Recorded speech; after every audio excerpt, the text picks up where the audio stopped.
নমস্কার বন্ধুরা, আমি সঞ্চিতাস এসেন্স রেসিপিস ইউটিউব চ্যানেলে আপনাদের সবাইকে স্বাগত। আজকে এই রকমই সুন্দর একদম অনবদ্য স্বাদ এবং গন্ধের একদম ম্যাঙ্গো মালাই লাড্ডু সন্দেশ আজকে আপনার জন্য তৈরি করে দেখাবো। বানানো এতটাই সহজ যে আপনি যখন নিজে বানাবেন তখন আপনারও খুব অবাক লাগবে যে আপনি এত সুন্দর দোকানের মতন একদম স্বাদ গন্ধে, বরঞ্চ তার থেকে আরও ভালো কি করে তৈরি করব চলুন দেখে নিই। একটা এমন পাত্র নেবেন যার তলার দিকটা বেশ মোটা, যা সহজে যাতে দুধটা পুড়ে না যায়। তো আমরা এখানে কড়াইটা গরম করে নিয়ে একটু জল দিয়ে দেব যাতে তলায় আমাদের দুধটা আটকে না যায়। একদম আমি এখানে দুধ দিচ্ছি, যে দুধটা দিচ্ছি সেটা কিন্তু ফুল ফ্যাট মিল্ক দিচ্ছি, আর জাল করা নয়, এই রকমই দুধ দিলাম।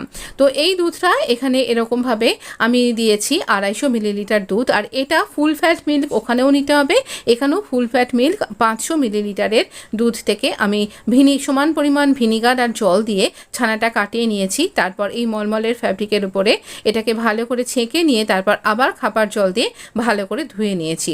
তো এইভাবে আমি ছানাটাকে তৈরি করেছি। এর আলাদা ভিডিও আছে, আপনি চ্যানেলে অবশ্যই দেখতে পারেন।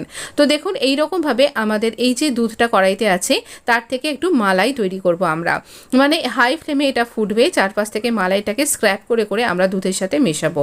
সেই ফাঁকে আমি এখানে একটা পাকা আম নিয়ে নিয়েছি। পাকা আমটা থেকে এরকমভাবে যে ধারের যে সাইডের অংশগুলো থেকে চামচের সাহায্যে সমস্ত পাল্পটাকে স্ক্র্যাপ করে নিচ্ছি। এখানে চিনি দিলাম, আমটা যতখানি টক বা মিষ্টি সেই অনুপাতে এখানে চিনিটা দিতে হবে। মোটামুটি 5 থেকে 6 চামচ চিনি দিতেই হবে, তবে খুব বেশি কিটকিটে মিষ্টি কিন্তু এখানে হবে না।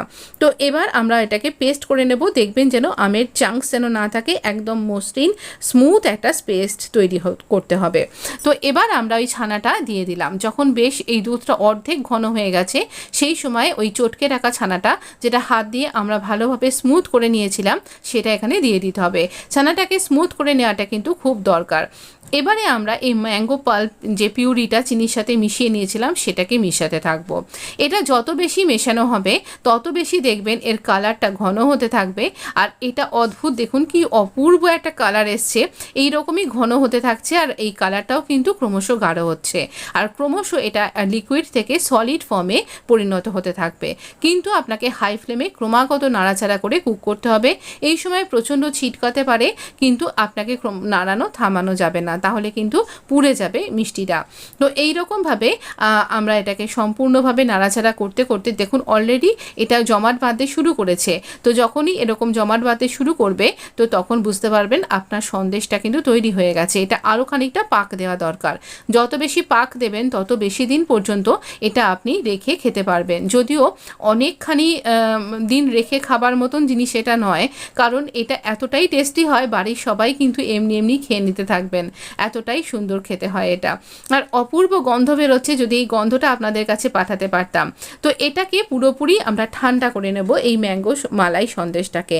মালাই সন্দেশ কেন না, আগে আমরা মালাই তৈরি করে নিয়েছিলাম, কোনো রকম খোয়া ক্ষীর আমি দিইনি। কিন্তু এবার এটাকে এই যে সন্দেশটা আমরা চামচের তলার উল্টো দিক দিয়ে ভালো করে একটু ডলে ডলে আরও একটু স্মুথ করে নেব।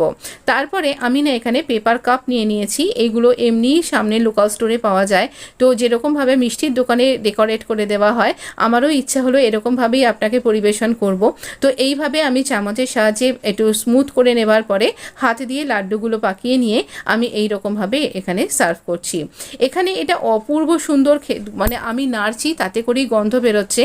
আর এই যে একটা অয়েল টেক্সচার বা আমার হাতেও হয়তো আপনি দেখতে পাচ্ছেন, সেটা সম্পূর্ণ এই ফুল ফ্যাট মিল্কের নিজস্ব ফ্যাট। আমরা জানি গরুর দুধ থেকেই তো ঘি তৈরি হয়, তো সেই গরুর ফুল ফ্যাট মিল্ক ওই জন্যই নিতে বলেছিলাম।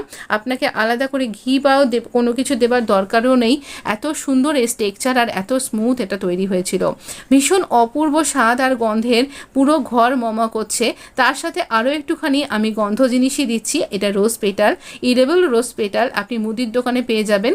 যদিও এগুলো আমি আমার বাড়িতেই তৈরি করে এরকম করে সংরক্ষণ করে রাখি কিছু কিছু। তো এইভাবে আমি এটা সাজিয়ে দিচ্ছি, দেখতে আরও যাতে সুন্দর হয় আর খেতে তো ভালো ভালো লাগবেই লাগবে। আমি দিয়ে দিচ্ছি একটু পেস্তা কুচি, আর এই রকমভাবে পেস্তা দিলেও কিন্তু এটা খুব ভালো লাগবে। তবে এই গোলাপ ফুলের পাপড়ি বা পেস্তা দেওয়াটা সম্পূর্ণ অপশনাল, আপনি দিতেও পারেন নাও দিতে পারেন। এছাড়া এর মধ্যে আর ম্যাঙ্গো ছাড়া আর অন্য কোনো রকম গন্ধ বা এসেন্স আমি এখানে দিইনি। হ্যাঁ আছে, সঞ্চিতাস এসেন্স রেসিপিস থেকে আপনি দেখছেন সেই এসেন্সটা এখানে আছে। কিন্তু অবশ্যই ভালো লাগলে লাইক শেয়ার সাবস্ক্রাইব করে পাশে থাকবেন। ভালো থাকবেন, সুস্থ থাকবেন।